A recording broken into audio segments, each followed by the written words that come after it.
Cette femme noire a permis à l'industrie médicale de facturer des milliards. Elle n'a jamais touché un centime. Aujourd'hui, je vais te révéler l'un des plus grands scandales médicaux de toute l'histoire de l'humanité. 1951, on est à Baltimore. Une femme noire entre dans un hôpital.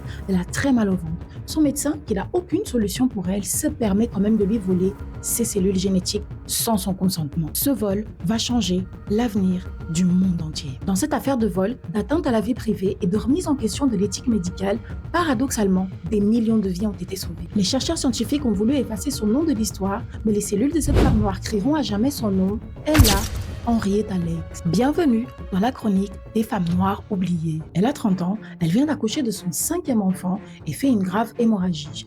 Elle fait plusieurs examens, mais les médecins ne détectent rien d'anormal. 4 mois plus tard, elle est gênée par une forte douleur dans son ventre. Elle va tout de suite à l'hôpital Johns Hopkins à Baltimore, l'un des rares hôpitaux à l'époque qui recevait des patients noirs. Après plusieurs examens, le verdict tombe, elle a le cancer du col de l'utérus, aucun traitement possible.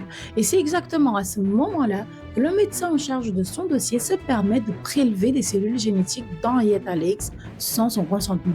Une pratique qui n'était pas jugée immorale à cette époque-là. En étudiant les cellules d'Henrietta, le docteur Otto découvre une chose jusqu'alors impossible. Les cellules d'Henrietta ne mouraient pas et mieux, elles se multipliaient par 2 toutes les 24 heures, contrairement aux cellules observées jusqu'alors qui mouraient au bout de quelques jours. Les cellules d'Henrietta était immortelle. Mais qu'est-ce que cela signifie concrètement? Les cellules baptisées Ella pour le début du prénom et du nom de famille d'Henrietta Lacks ont permis de mettre au point le vaccin contre la polio, des médicaments contre le sida, le VIH, la leucémie, la maladie de Parkinson, d'obtenir des avancées dans la santé reproductive dont la fécondation in vitro. Ça a permis de mener des travaux de recherche dans le décryptage des virus, des cancers, des tumeurs et même récemment dans la mise au point du vaccin contre le Covid. Plus de 50 millions de tonnes de cellules ELA ont été distribuées dans le monde pour plus de 75 000 études réalisées. Le ELA est la première lignée cellulaire immortelle qui a permis une avancée scientifique incomparable. Ce qui représente des millions de vies sauvées, mais aussi des milliards encaissés par l'industrie médicale qui n'a jamais versé un centime aux descendants d'Henrietta Lacks puisqu'elle est morte 8 mois plus tard, à 31 ans, après ce vol génétique. Mais cette histoire ne s'arrête pas là. 20 ans plus tard, des chercheurs ont un problème de contamination avec les cellules et entrent en contact avec les descendants d'Henrietta qui ne savaient même pas que ces cellules étaient dispersées dans le monde.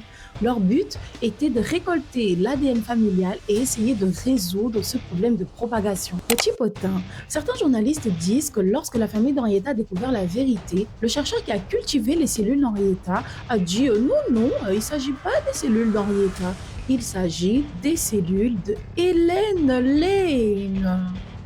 Une tentative de blanchir l'histoire. Oups, j'ai rien dit.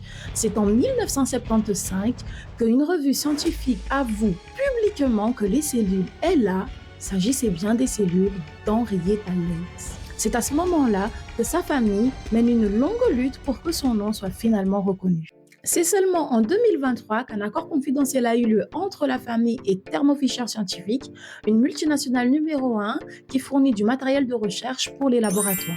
Et en 2024, que l'université Johns Hopkins inaugure le début des travaux d'un immeuble qui portera le nom d'Henrietta Lacks. Aujourd'hui, nous prenons un engagement concret pour que le nom d'Henrietta Lacks soit aussi immortel que ses cellules, a déclaré Ron Daniels, président de l'université Johns Hopkins. Que nous apprend cette histoire? Que tout n'est ni totalement blanc ni totalement noir, que d'une injustice peut découler un miracle vécu par des millions de personnes, ou encore que la vérité finira toujours par briller. C'était la chronique des femmes noires oubliées. Abonne-toi pour découvrir d'autres histoires comme celle-ci et partage cette vidéo pour que le nom d'Henrietta ne soit pas oublié de l'histoire.